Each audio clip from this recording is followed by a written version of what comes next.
où une bactérie a réussi à franchir la première barrière de défense de l'organisme qu'on appelle la réaction innée, une deuxième ligne se met en action.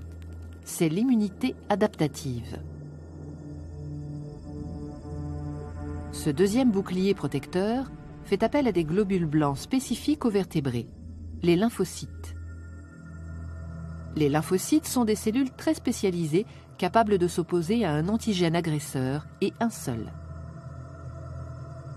Il y a en principe dans notre corps autant de types de lymphocytes que de types d'antigènes.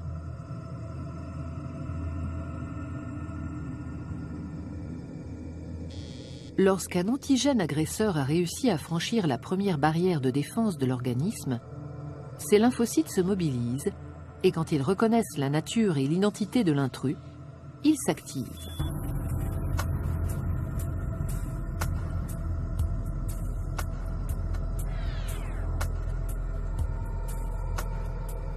Dans le cas de la grippe, par exemple, le virus est dit endocellulaire, ce qui veut dire qu'il exerce son pouvoir infectieux en s'insérant au cœur même de la cellule.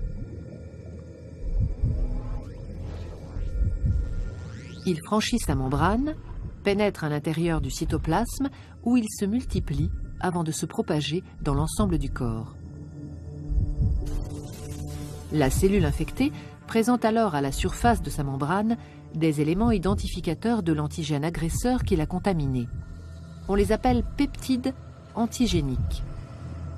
La cellule est à partir de ce moment-là considérée comme étrangère à l'organisme.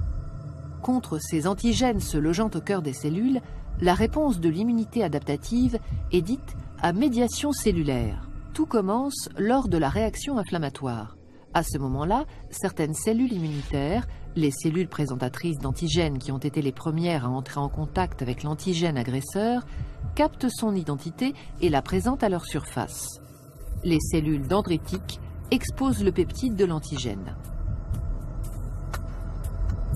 Jouant un rôle de messager, ces cellules présentatrices d'antigènes, dès lors porteuses du peptide, la fiche d'identité de l'agresseur, migrent vers les ganglions lymphatiques où résident des lymphocytes T4 et T8 dormants. Elles présentent le peptide collecté aux lymphocytes spécialisés dans la réaction à l'antigène présent dans le corps et à celui-là seulement. Une fois le message transmis et le dialogue établi, le lymphocyte T4 concerné est activé. Il va devenir une véritable plaque tournante de la réaction qui va suivre. Il commence par se multiplier en un grand nombre de clones. C'est ce qu'on appelle la mitose.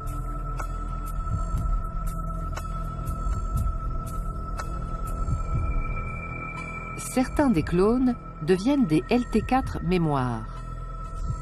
D'autres, appelés alors LT helper ou LT auxiliaires, deviennent capables de synthétiser et de sécréter des médiateurs chimiques, des cytokines, nommées interleukines ou lymphokines, qui vont déclencher la réaction des autres lymphocytes.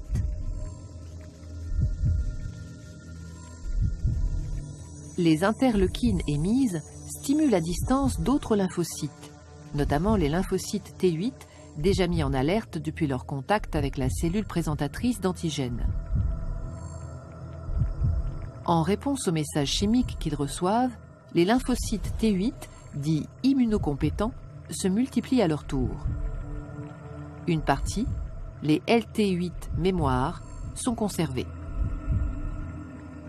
Les autres deviennent des cellules tueuses qu'on appelle lymphocytes T cytotoxiques.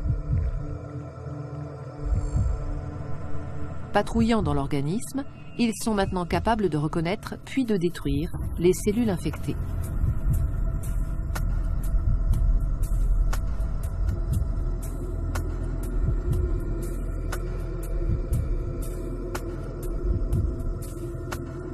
Mais d'autres agents infectieux peuvent agir en demeurant à l'extérieur des cellules. C'est le cas du tétanos et du choléra. Contre ces antigènes agresseurs nommés extracellulaires, la réponse adaptative est dite à médiation humorale. Et là, le scénario se déroule d'une toute autre manière. L'identification de l'antigène agresseur est opéré par une catégorie différente de lymphocytes, les lymphocytes B. Dès qu'ils ont identifié leur antigène, les lymphocytes B sont stimulés.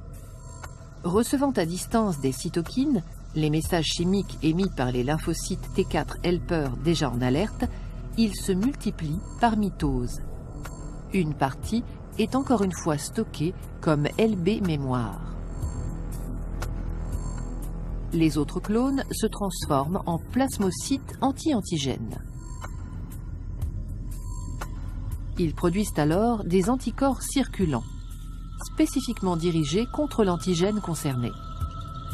Ces anticorps circulants sont sécrétés en grande quantité dans le plasma, à raison de 2000 à 5000 à la seconde. Dès qu'ils rencontrent l'antigène agresseur, ils se lient à lui en nombre et forment une sorte de filet qui le neutralise. Toutes les cellules mortes, ainsi que les débris cellulaires résultant de la réponse immunitaire, sont éliminés par les macrophages, les éboueurs du corps humain.